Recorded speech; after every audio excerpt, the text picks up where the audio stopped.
9 महिन्याचं आमचं बाळ गेलं. म्हणजे एवढे डॉक्टर दाखवले आम्ही, एवढं फिरलो, पण एक्झॅक्ट काय प्रॉब्लेम आहे तो जर कळला तर त्याच्यावर आपल्याला काही ट्रीटमेंट घेता येईल. तर कंटाळले होते मी खूप, इंजेक्शन्स आणि औषधं खाऊन खूप कंटाळले होते. फक्त माझं कुठल्याही बाबतीमध्ये औषधं असतील ना तर ती मी टाइम टू टाइम कंटिन्यू व्यवस्थित घेत होती. तुमचा पॉझिटिव्ह रिस्पॉन्स, तुमचं बोलणं मला ते कुठेतरी असं वाटत होतं त्याचं छान आहे, आमचं बाळ आम्हाला मिळालं ना, आम्हाला सगळं मिळालं. आई होणं सोपं नसतं काही. हा प्रवास एका दिवसाचा थोडीच असतो. बाळ येणार याची चाहूल लागल्यापासून ते इवलासचा जीव हातात येईपर्यंतचा बाईचा आई होण्याचा प्रवास. नवनिर्मितीच्या पाऊलखुणा.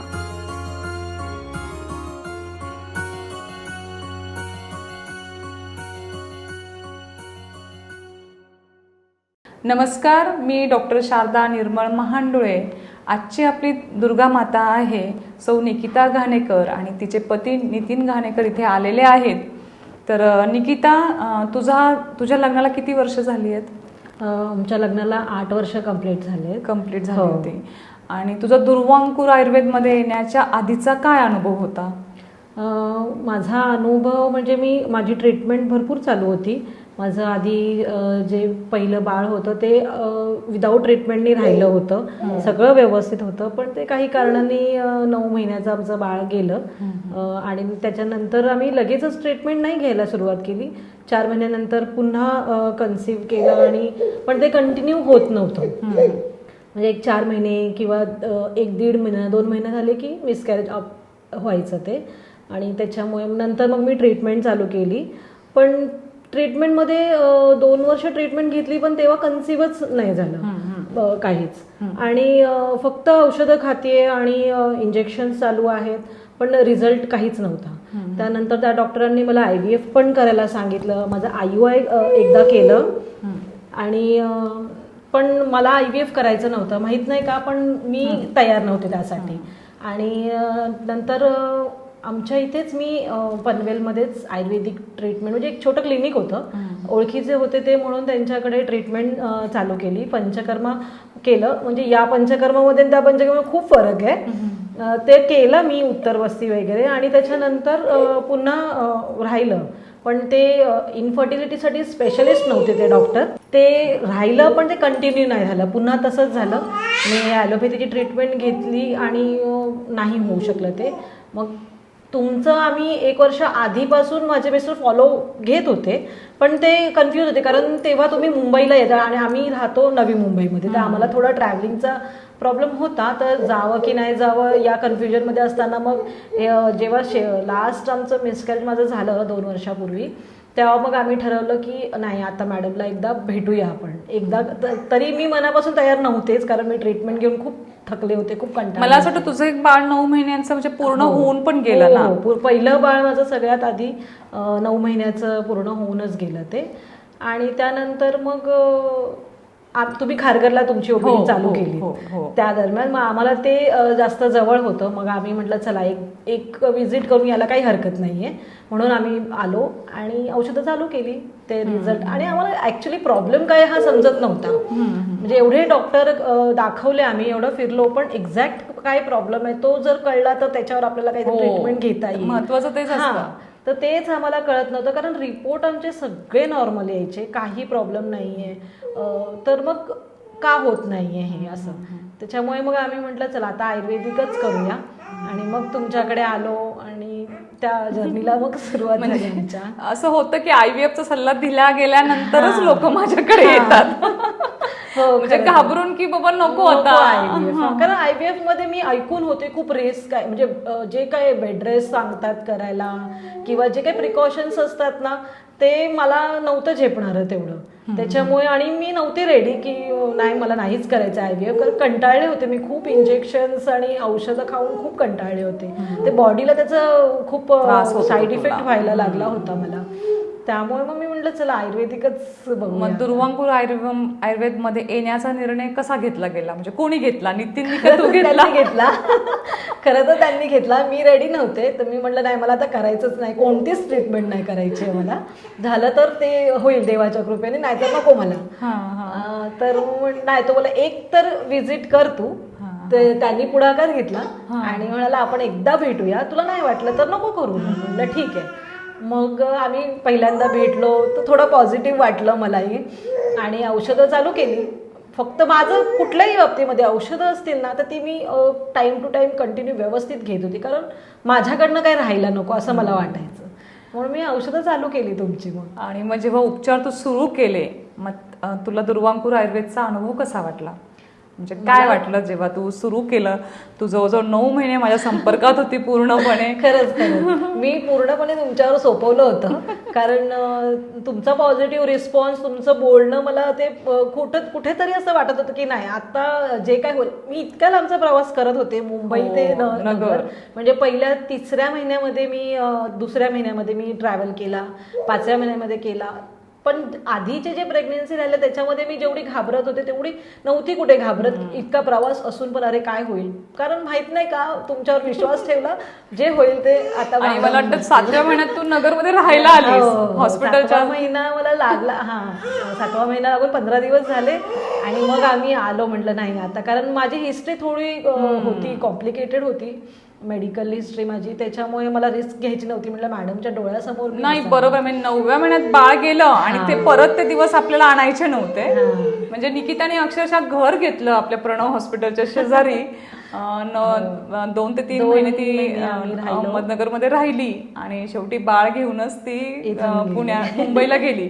तर तुला म्हणजे ज्या क्षणी तू बाळ पाहिलं तो क्षण कसा होता तुझ्यासाठी? मला ना खरं तर सांगता नाही येणार, कारण मी त्या सिच्युएशन म्हणजे होती मी थोडी भुलीमध्ये, पण तरी सुद्धा मी हसू रडू मला काही कळत नव्हतं. इतका आनंद झाला होता आणि त्या सगळ्या सिच्युएशन सगळ्या डोळ्यासमोरनं जात होत्या ज्या काही माझ्यासोबत घडल्या होत्या. आणि म्हणजे ही व्हायच्या 2 वर्ष आधीचा जो त्रास काढला होता ना तो खूप भयंकर होता. पूर्वीपेक्षा त्याच्यापेक्षा जास्त तो खूप भयंकर होता. त्यामुळे हिला बघितल्यानंतर खूप समाधान वाटलं की ॲटलिस्ट माझं बाळ माझ्या हातात आहे. म्हणजे जेवढं काय झालं होतं ना ते त्याच्यावर सगळं माती पडली झालं आणि तिला समोर बघितलं, मला खूप छान वाटलं. नितीन, तुम्ही इतर जे तुमच्यासारखे कपल्स असतात त्यांना तुम्ही काय सांगाल, की म्हणजे काय सल्ला द्याल? त्यांच्यासाठी एकच सल्ला देऊ शकतो की प्रत्येक टायमाला आपल्या बायकोच्या सोबतीला तुम्ही हात जावा. आणि हे काय जे प्रॉब्लेम्स ज्यांना बाळ होत नाही हे काय आपल्या हातात नसतं. फक्त आपल्या हातात असतं की आपण त्यांना सपोर्ट द्यायचं, व्यवस्थित ट्रीटमेंट घ्यायची आणि चांगल्या डॉक्टरच्या संपर्कात राहिलं तर नक्की ते पूर्ण होतं. आमचं हेच होतं की एक चांगली गायनॅक आम्हाला मिळावी. आम्ही खूप हे केलं, म्हणजे जे जे सांगत होते लोक इथे जाऊन ट्रीटमेंट घे तिथे कर, ते आम्ही करत होतो सगळं. पण काय माहिती नाही तुमच्याकडे ट्रीटमेंट घेणं आमचं नशिबात होतं. त्याच्यामुळे मग आपली भेट झाली आणि मग पुढचं सगळं सुरळीत होत गेलं. नितीन, काय वेगळेपणा आहे समजा इतर हॉस्पिटल आणि आपल्या याच्यामध्ये? काय वेगळेपणा तुम्हाला जाणवला? तुम्ही मुंबईवरनं इथलं जे स्टाफ आहे ना एकदम प्रेमळ आणि प्रत्येक गोष्टीला सपोर्टिव्ह आहे आणि आपल्या प्रत्येक गोष्टीला आपण सपोर्ट केलेला आहे. कधी नाही बोललेलं नाही आम्हाला, कधी पण येऊ आम्हाला नेहमी मदत केलेली त्यांनी. तो एक वेगळा पण आहे. आणि इतर हॉस्पिटलमध्ये तो आपुलकीपणा नसतो. मुंबई साईडला ना स्टाफ इतका क्लोज नाही राहत पेशंट. ते कामापुरती असतात, फक्त पेशंट आले तिथे इथं नाही. यांनी खूप फॉलोअप घेतला छान पद्धतीने. पेशंटसाठी काही असं लागलं कॉन्टॅक्ट करून प्रत्येक गोष्ट आम्हाला सांगत गेले आणि खूप छान रिस्पॉन्स. मेन डॉक्टर तर आहेतच, डॉक्टर करतातच, पण मेन बाहेरनं आतमध्ये जाय आधी बाहेरून जर आपल्या स्टाफचा चांगला सपोर्ट मिळाला आणि त्यांनी खूप छान आपल्याशी बोलले तर आपल्याला पण बरं वाटतं. त्यामुळे स्टाफचं पण खूप त्यांची खूप हेल्प झाली आम्हाला. अगदी रूम घेण्यापासून आम्ही इथे त्यांच्याशी कॉन्टॅक्टमध्ये होतो की आम्हाला सांगा कुठे रूम असेल तर, कारण आम्हाला इथे येणं भागच आहे, दुसरा ऑप्शनच नव्हता. आणि तुला निकिता हे विचारायचं की तुझं पण गर्भारपणात सुद्धा उपकर्म केली पंचकर्मातली, की बरेच जण ते करत नाही किंवा टाळतात. त्यांना असं वाटतं की प्रेग्नन्सी राहिली आहे आता कशाला मॅडम उपकर्म सांगताय. तर त्या उपकर्मांचा तुला काय अनुभव आला? उपकर्म म्हणजे माझ्या 3ऱ्या महिन्यात केली. बाळ ते टिकवून राहावं म्हणून तुम्ही मला सांगितलं करायला, आणि ते खरंच खूप फायदा झाला. कारण मला होता त्रास, नाही असं नाही, खूप त्रास होता मला फिजिकली, पण मला ना ते कुठेतरी ना एक आपलं असं ना पॉझिटिव्ह वाईब्स मिळत होत्या. त्याच्यातनं ना मला बाळाचं हे बाळ मला माझ्या हातात मिळणार त्या उपकर्मातनं जाणवत होतं. त्याचं मी मजा असेल कदाचित ते बाळ पण घेत होतं आतमध्ये. त्याच्यामुळे खूप छान वाटत होतं, आणि त्याचा फायदा आहे खरं तर. तिला झालाय तो फायदा. तिला झाल्यापासून इव्हन मी पेशंट सांगते की बाळ खूप कनेक्ट होतं आई बाबांशी त्या उपचारांमुळे. ही कनेक्टिव्हिटी जी आहे ना ती इतर बाळांमध्ये बघायला मिळत नाही. खूप ऍक्टिव्ह होतं बाळ, शार्प होतं. आणि माझं तर इतके वेळेला उपकर्म केलं तर ते मला तर इतकं छान वाटतं की यार माझंच झालं असं एवढं छान पद्धतीने. आणि त्याचीच कृपा आहे की ते तू म्हणजे ते कंटिन्यू होत गेलं. कारण माझं पहिलं गेलं बाळ तेव्हा मला डॉक्टर म्हणाले होते की हे 8व्या महिन्यातलं बाळ आहे. माझ्या माहितीप्रमाणे मला 9वा लागला होता, पण ते असेल डॉक्टरांचं काही कॅल्क्युलेशन. तर ते त्याच्यामुळे हिच्या वेळेला पण मला हीच भीती होती की बाबा आता परत काय होणार आहे, तेवढं मला येऊन परत मागे नाही फिरायचंय. त्यामुळे आणि ते उपकर्मांचा कुठेतरी मला फायदा झाला त्याचा. बरीचशी म्हणजे तुझी हिस्ट्री किती 4 अबॉर्शन झालेली होती ना तुझी? 3 अबॉर्शन आणि एक अख्खं पूर्ण 9 महिन्यांचं बाळ गेलं. पण जाऊ दे, तो पूर्ण भूतकाळ होता. आता तुमचं वर्तमान काळ आणि भविष्य काळ खूप छान आहे.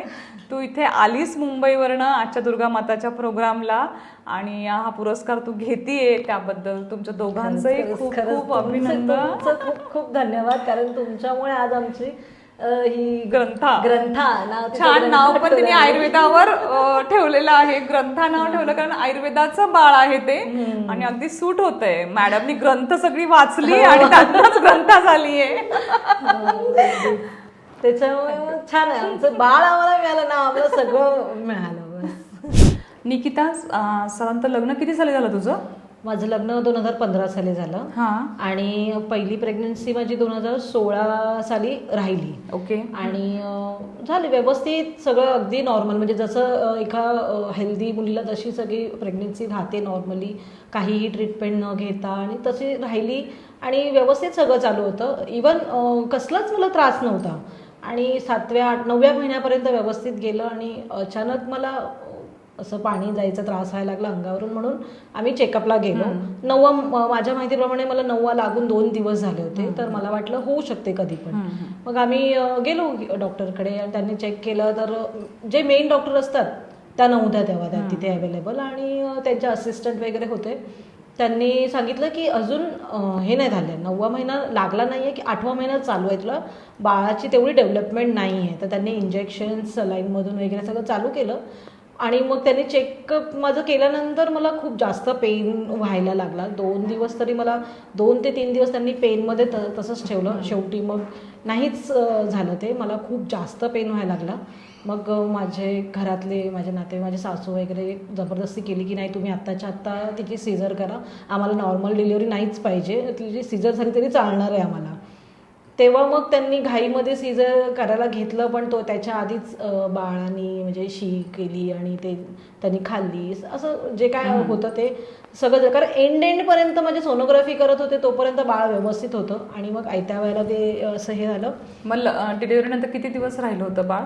नाही, दुसऱ्याच दिवशी म्हणजे जशी डिलिव्हरी झाली लगेच त्याला दुसऱ्या हॉस्पिटलला शिफ्ट केलं NSU मध्ये, कारण ते रडलंच नाही बाळ. आणि मग नंतर एकच दिवस म्हणजे असं वाटत होतं की होतंय रिकवर, थोडंसं रिस्पॉन्ड करायला लागलं.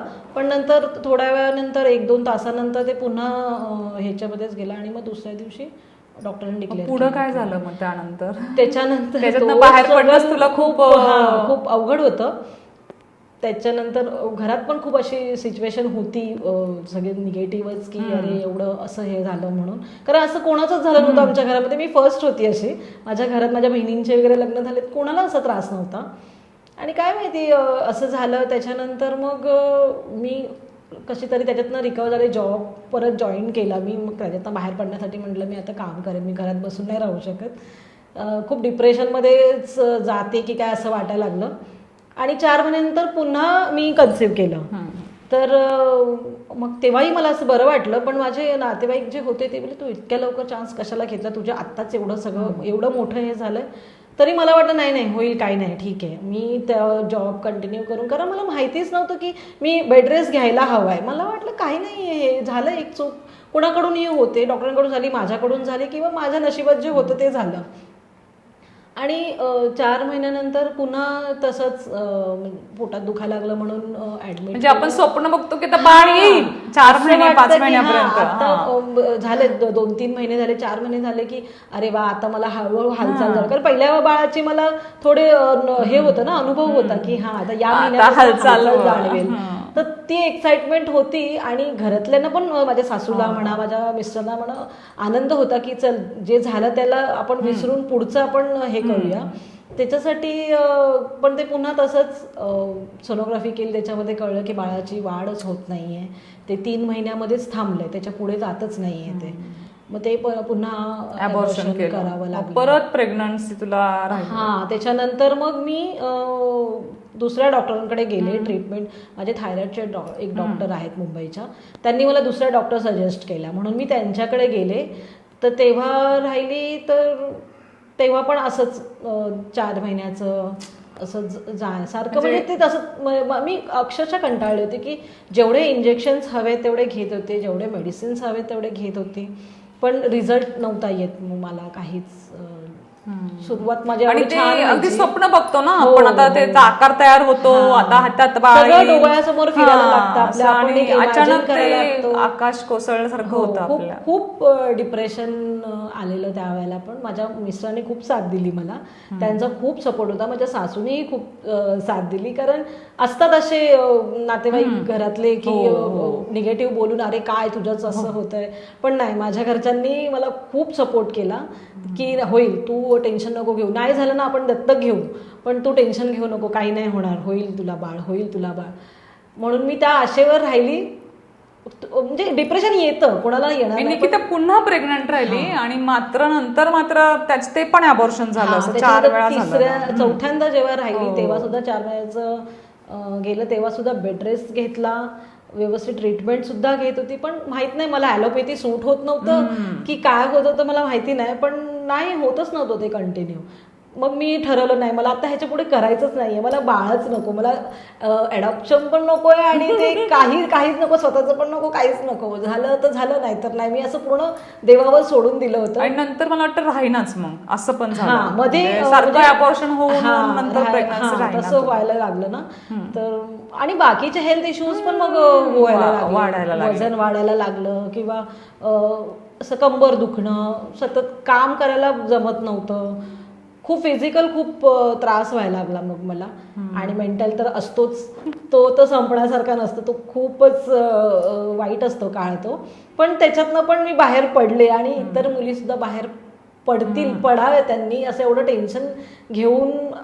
काय ना, आपण निगेटिव्ह विचार करत राहिलो ना तर ते निगेटिव्हच होत राहतं आपल्यासोबत. म्हणजे डिप्रेशन मध्ये मुली जातात, बऱ्याच वेळी तुला माहिती सुसाईडचा अटेम्प्ट करतात, ते चुकीचं आहे, किंवा म्हणजे किंवा सासरचे लोक मग माहेरी सोडून देतात, आणि मग तिच्यातच प्रॉब्लेम आहे, मग आता आम्ही आमच्या मुलाचं दुसरं लग्न करू. खरंच, म्हणजे माझी सासू नाही मला अशी कधी म्हणाली, इव्हन मीच माझ्या मिस्टरांना म्हणले की जा आता, मलाच कंटाळा आलाय, तू कर दुसरं लग्न हवं. अशी रागात मी सुद्धा म्हणाले होते, पण तो बोलते मी काय त्याच्यासाठी लग्न केलंय का, तुझ्याशी दुसरीची करायचं असतं तर तुझ्याशी कशाला केलं असतं. पण समाजामध्ये आपण पेशंट बघताना हे रोज बघतो, म्हणजे कारण मला पण असं वाटत होतं की माझ्यामुळे त्याला बिचारायला स्ट्रगल करावा लागतोय की काय, असं म्हणजे भले लोक नसेल असं आपल्याबद्दल विचार करत, पण आपल्याला आपल्या मनात वाटतं की तो माणूस माझ्याबद्दल काहीतरी वेगळा विचार करतोय, की हिच्यामध्येच काहीतरी प्रॉब्लेम आहे. माहित नाही, हे खूप निगेटिव्ह थॉट्स खूप येतात, पण त्यातनं बाहेर काढतो. देव इतकं वाईट नाही करणार कोणासोबत, होतं चांगलं, फक्त थोडं पेशन्स ठेवला ना की छान. काय म्हणशील तुझ्यासारख्या मैत्रिणींना की जे त्यातनं जात आहेत, त्यांच्यासाठी त्यांनी थोडं पॉझिटिव्ह राहावं, आणि म्हणजे होप्स ठेवा. असं नाही, जेव्हा तुमची वेळ आहे तेव्हा तुम्हाला ते मिळणारच आहे, ते कुठेही जाणार नाही. फक्त तुम्ही पॉझिटिव्ह राहा. आणि शारदा मॅडम सारखे जर डॉक्टर तुम्हाला मिळाले तर 100% पॉसिबल आहे. कारण माझी सिच्युएशन इतकी क्रिटिकल असताना जर मला होऊ शकतं ना, तर इतर कुणालाही होऊ शकतं असं मला वाटतं. खूप छान होईल, ते सगळ्यांना हवं असं मला वाटतं. ज्यांना नाही आहे ना, सगळ्यांना हवं. नक्कीच नक्कीच, कारण की मला असं वाटतं प्रत्येक स्त्रीचा एक आई होण्याचा हक्क आहे आणि तिचं ते स्वप्न देवाने नक्कीच साकारावं. पूर्ण करावं. आणि फक्त कधी कधी वेळ लागतो हो. म्हणजे आपलं स्वप्न आपल्या प्रत्यक्षात उतरण्यासाठी. तर थोडं धीर धरा मैत्रिणींनो, हाच निकिताचा आजचा संदेश आहे. तर खूप खूप धन्यवाद निकिता. तुझं पुढचं भविष्यकाळ खूप उज्ज्वल हो ग्रंथाच्या निमित्ताने. आणि आता छान तू बाळ आणि करिअर ह्या दोन्हीकडे फोकस कर. झालाय तुझा भूतकाळ संपलाय. संपलाय, आता भविष्य चालू आहे तुमच्या कृपेने. छान आहे.